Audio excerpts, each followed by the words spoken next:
Yeah, I just don't see it. Obviously the Dodgers are going to be interested in a lot of different things and, finding different ways to do it. But I don't think Ryan McMahon's the answer. He doesn't do anything great. Offensively, offensively, he is okay. Defensively, he's okay. On offense, I try to find the splits. Maybe he's way better against certain hands than other hands. No, his career OPS against righties is 768.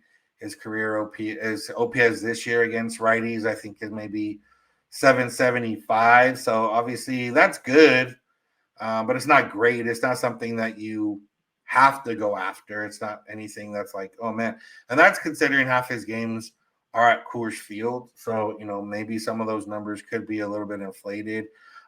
This year, he does have a 976 OPS at Coors Field and a 507 OPS away from Coors Field. So, yeah, he's not.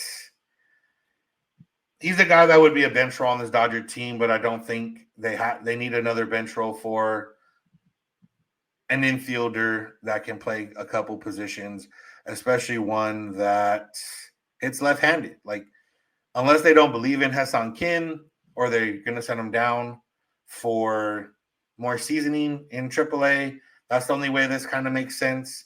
But even then, you don't get him to replace Rojas. He can't play shortstop, and Rojas bats righty and McMahon bats lefty. At this point, you just have enough guys that hit left-handed. Now, if you're going to do a complete overhaul and maybe, put McMahon at third and put Muncy at second, or you don't believe in Muncy anymore. Now, Muncy's numbers since getting the glasses have been better, but they haven't been amazing. It hasn't been like, oh yeah, Max Muncy's back. So maybe they're looking out for those type of contingency plans. I mean, they've. It doesn't feel like Max Muncy's someone they move on with, especially considering that he's still playing okay and has the potential to play better. He's not like Austin Barnes and Chris Taylor where he's bringing zero or negative value. He has the potential to bring value, and I guess that's kind of tough to think. If Nolan Arenado, I think the report was the Dodgers haven't really looked into him and hadn't looked into him. I don't think that's, he had a hot start to the season. He's kind of cooled off. I think since the start of May, Max Muncy's been better than Arenado on offense. Obviously, defense, there's a difference there. Muncy has had his struggles on defense this year. So I don't know. I don't see where Ryan McMahon fits unless they don't believe in Muncy. Because not even as a bench role, there's guys on this team that don't cost as much that would have better or the same impact that he would have. So, and it's, not wrong for the Dodgers to be interested in somebody and that report to come out that they are interested in somebody because there's always stuff they're looking at. When they traded for Chris Taylor, we don't know for sure, but I'm sure they saw something in Chris Taylor in terms of what they could unlock with his swing, and it ultimately worked out for them those first few years. Max Muncy, he was traded for, they signed him, but, did they see something in there that ended up leading him to, be top 10 in Dodger home runs? That's something that they could be and say, hey, we see this with Ryan McMahon. We think if we get him, that we can turn him into a legit, a real all-star, not a representative of a bad team all-star. And no offense to Ryan McMahon, but, realistically, the numbers weren't necessarily there for him to be, oh, yeah, super, all-star type deal. So, but yeah, ultimately my answer is he doesn't make sense for this Dodger team unless they see something in him and they don't believe in someone else that's currently on the roster. So I don't believe it's something that they're going to do unless there's injuries. And even if there is, the Rockies owner has been very adamant about, Dodgers and ruining baseball and stuff like that. And I don't think they would trade with the Dodgers unless it was a significant overpay, and the Dodgers aren't going to overpay for Ryan McMahon realistically. So that's just how it is, how it goes. But we wanted to talk about it because it was brought up, and Dodgers lost. So let's talk about other things. So. All right, Yamamoto's on the mound tomorrow. The Dodgers are facing the D-backs again. It's Mexican Heritage Night at Dodger Stadium. So hopefully tomorrow's episode we're talking about more positive things like a win, like 10 runs on offense, no runs on the other side. And, we have a little bit more cheer in this chat. So that's going to do it for today's episode. Thank y'all for listening. Thanks for making Locked On Dodgers your first listen of the day. Make sure you check us out wherever you get podcasts and on YouTube. Become an everydayer by listening or watching every day. Check out the all-new Locked On MLB Game Night on Locked On MLB on YouTube or wherever you listen to podcasts. Got the bad time for hiccups. Follow us on Twitter, Instagram, and TikTok at Locked On Dodgers.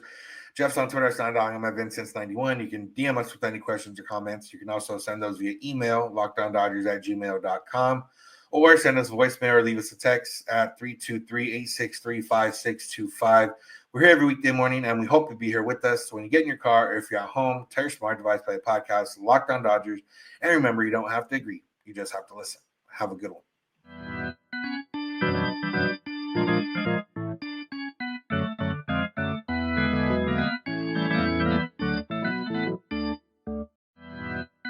Thank you for making Locked On your first listen every day.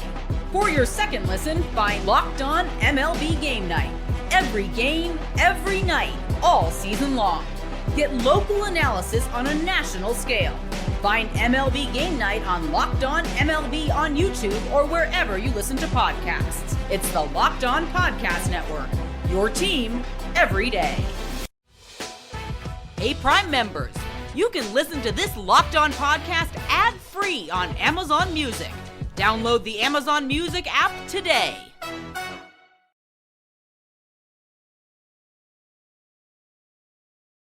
Going up.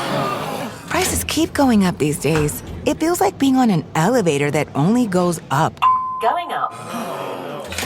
But not at Metro. We're pushing the down button. Going down. We've lowered prices. Get one line of 5G data for $40, period. That's 20% lower. And you get a free Samsung 5G phone when you bring your number. Only at Metro. 5-year guarantee on eligible plans. Exclusions apply. See website for details. Not available at Metro with T-Mobile in the past 6 months. Tax applies.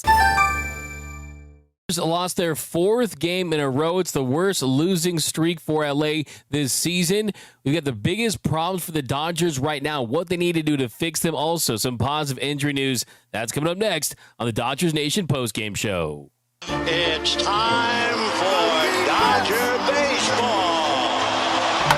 Tommy Tank strikes again, and the Dodgers lead 3-0. Gibby! Make Friday!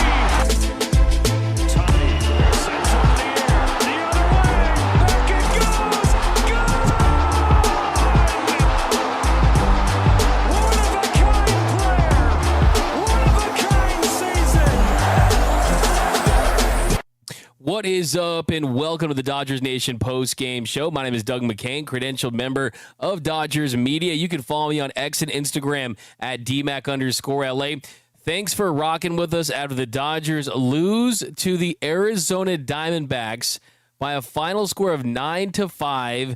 They dropped to 29-19, still in first place in the National League West by half a game. Their status as having the best record in Major League Baseball has fallen to 2 games behind the Tigers, and now they don't have the best record in the National League. They're now a half game behind the Philadelphia Phillies for the best record in the senior circuit. And it was another mess of a performance by this Dodgers pitching staff, by this Dodgers defensive unit that made lapses that led to runs in this one. You didn't have enough offense at times, and it was tough. I mean, you're a couple innings into the game. It's the fourth inning, and you're already down 7-0. It makes it very difficult for an offense to come back in that stretch. And look,